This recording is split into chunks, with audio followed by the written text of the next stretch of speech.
Hello, welcome to CIS 3285 Software Design. This is just a quick introduction to the course. Um, Start by going over the syllabus. So my contact information is posted here if you need that. It's also in the syllabus. Um, and the syllabus is under Getting Started here. So this is an advanced software design course. You should have taken 2 semesters of Java before this and System Nelson Design.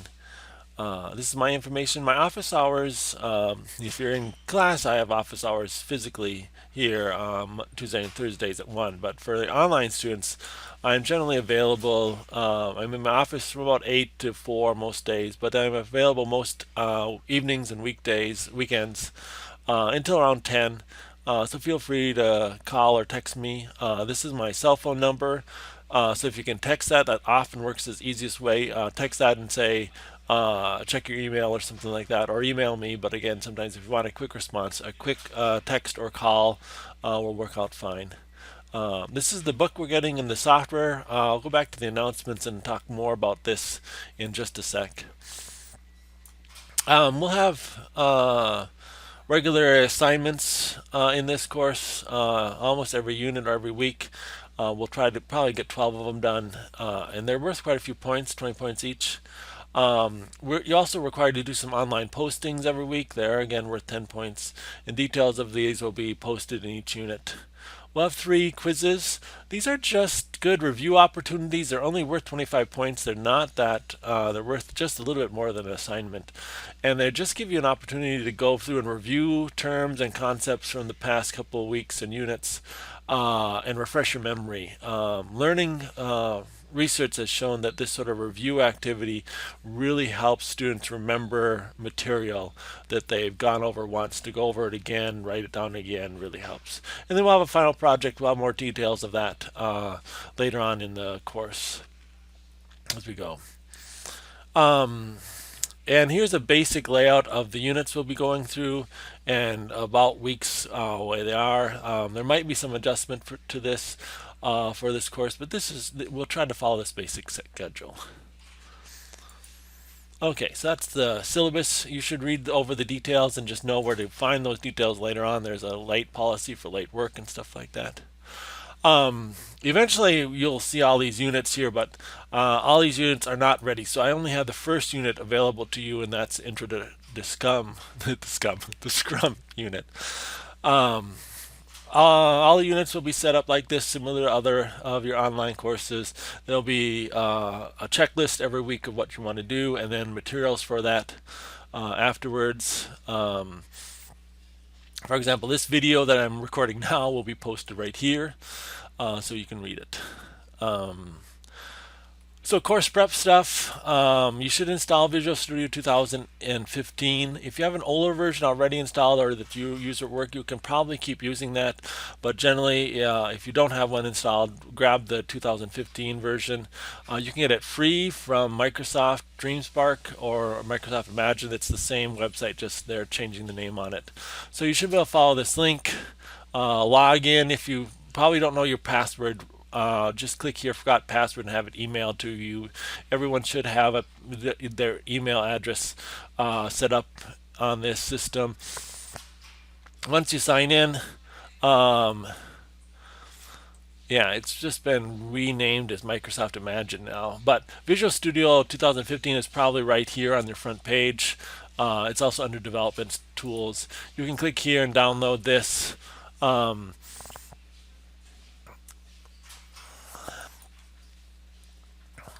I generally recommend, I think, this Visual Studio Enterprise with Update 3. It means you have all the updates already installed in it, and you don't have to go through the hassle of updating that. Also, you can grab the Enterprise Edition. There's also Community Edition, but since you're getting it free, you might as well, I think, grab the Enterprise Edition for this. And once you add it to account and do checkout, it'll be free. And then you'll be able to download a web installer and then install it from the web, and you'll get a key once you install it to set it up. So there's instructions for that here. They're just changing the website, so hopefully we'll be updating these instructions to reflect changes in the websites. And again, I recommend you grab 2015 Enterprise with Update 3 installed. If you have another one, you just have to go through the process of updating it and grab the web installer. There's another option to download a DVD image and burn it to a DVD, but that tends to be more work. Finally, the book. Now, at one point, I had the wrong links to the book in some of these places, but this is make sure you're getting adaptive coding via C Sharp, agile coding design patterns with solid principles. This is a 2014 book. You should be able to get it at any bookstore, electronic or paper version. There are used copies available. Feel free to grab a used copy. Any sort of copy you want would be fine. And again, we'll be using some of the book's code in a lot of our classes, so you may want to just go and download all the code. If you go to GitHub here, you can just say clone or download and download a zip file of all the samples if you want. If you're this works well, especially if you're not familiar with using Git and GitHub that much, and we'll see some of that later on. Also, if you don't have the book yet or you're ordering a used copy this first week, I do have a link to a copy of the first chapter out there. So this is early version of the first chapter, but it's as far as the first chapter goes, it's identical to what's in the book. So you can actually go here and look at this and read this while you're waiting for your book to arrive if you're having it shipped to you. So this week's assignment is to go over some questions related to the first chapter, which is Introduction to Scrum. So you can go through that and submit that.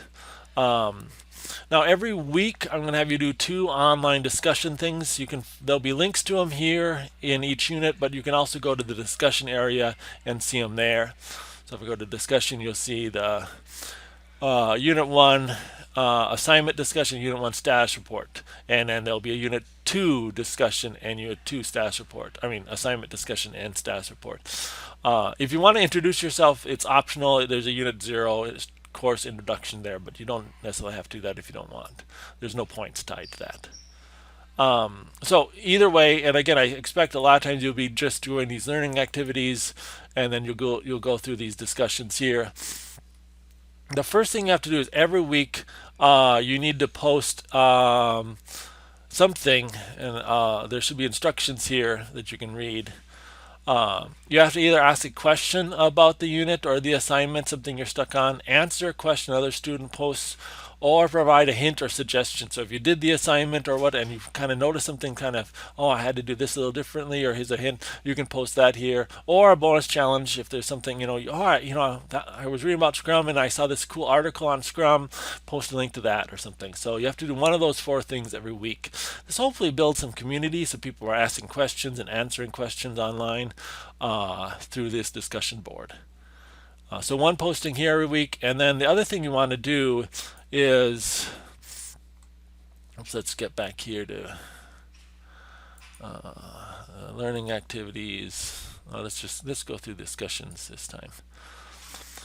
Is status reports. Each week I want you to post a status report of what you did that week, how the weekly assignment went, and what you learned, and any issues or problems you had. So this should just be at the end of the week.